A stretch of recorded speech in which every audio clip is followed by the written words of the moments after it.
আমাদের ঘরের গৃহিণীদের ঈদের সময় ছুটিতে ঘোরাফেরা মানেই হচ্ছে কুটুম আত্মীয়দের বাড়িতে যাওয়া, এছাড়া অন্য কোথাও ঘুরতে যাওয়া তেমনভাবে হয় না। তো কুটুম বাড়ি অনেকগুলোতে গিয়েছি, বাপের বাড়ি দিদির বাড়ি অনেক তো ঘোরাফেরা হলো, আর সেই ঘোরাফেরার পাশাপাশি জামা কাপড়ও অনেক পরা হয়েছে, আর সেগুলো যেমন পেরেছি তেমনভাবে গুছিয়ে রেখেছি, একদম সঠিকভাবে যে যার জায়গা মতো গুছিয়ে। এতে একটা করে কি হয় বলো তো, যখন আবার কোথাও যাবার হবে এটা পাবো তো ওটা পাবো না, ওটা পাবো তো এটা পাবো না, তো সেইটা যাতে না হয় সেই জন্য ভাবলাম যে না আর দেরি করবো না, জামা কাপড়গুলো এই সময় গুছিয়ে ফেলি, নাহলে কিন্তু অনেক সমস্যা হয়ে যাবে। সামনে যেহেতু আবারও ঈদ চলে আসছে, তাই এখন যদি জামা কাপড় গুছিয়ে না রাখি তাহলে পরবর্তীতে আমারই সমস্যা হবে। সেই জন্য যে যার জায়গা মতো জামা কাপড়গুলো গুছিয়ে রাখি, সেই সাথে আমার যে 3 পিসগুলো থাকে সেগুলো কিন্তু এইভাবে ওড়নার মধ্যে মুড়িয়ে রেখে দিই। এতে করে একটা সুবিধা হয়, যখনই কিন্তু কোথাও যাওয়ার থাকে সেই সাথে শুধুমাত্র একটা জামা বের করে নিলেই এর মধ্যেই 3টে জামা কাপড় আমি পেয়ে যাই। নাহলে আগে কি হতো বলো তো, গায়েরটা পাচ্ছি তো পায়েরটা পাচ্ছি না, কামিজটা পাচ্ছি তো সালোয়ারটা পাচ্ছি না, ওড়নাটা পাচ্ছি না, এরকম আমার সঙ্গে প্রায় হতো। বিশেষ করে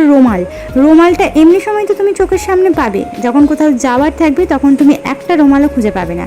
এরকমটা কার কার সাথে হয় অবশ্যই কমেন্ট করে জানাবে। সেই জন্য এরকম করে কন্টেনারের মধ্যে আমি গুছিয়ে রাখি, যাতে কোথাও যাওয়ার সময় হলে কোনো রকমের কোনো সমস্যা না হয়। তো এইভাবেই কিন্তু আমি আমার জামা কাপড়গুলো আলমারিতে ঝট করে গুছিয়ে নিলাম। আর এই চ্যানেলের কিন্তু বড় ব্লগটা আপলোড করা আছে, যারা দেখোনি তারা কিন্তু অবশ্যই গিয়ে ডিটেলসে পুরো ভিডিওটা দেখে নিতে পারো। এই বাস্কেটের মধ্যে কিন্তু আমার পার্সোনাল সমস্ত জিনিসপত্র আছে, যেগুলো প্রত্যেকটা মেয়েরই হয়ে থাকে। তো আমার সেই পার্সোনাল জিনিসগুলো এইভাবে বাস্কেটে গুছিয়ে রাখি। তো ব্যাস এইভাবেই কিন্তু খুব সহজে সালোয়ার কামিজ, ঝাঁঝা জামা কাপড় মেয়ের ছিল সেগুলোকে ঝট করে গুছিয়ে আলমারির মধ্যে তুলে দিলাম।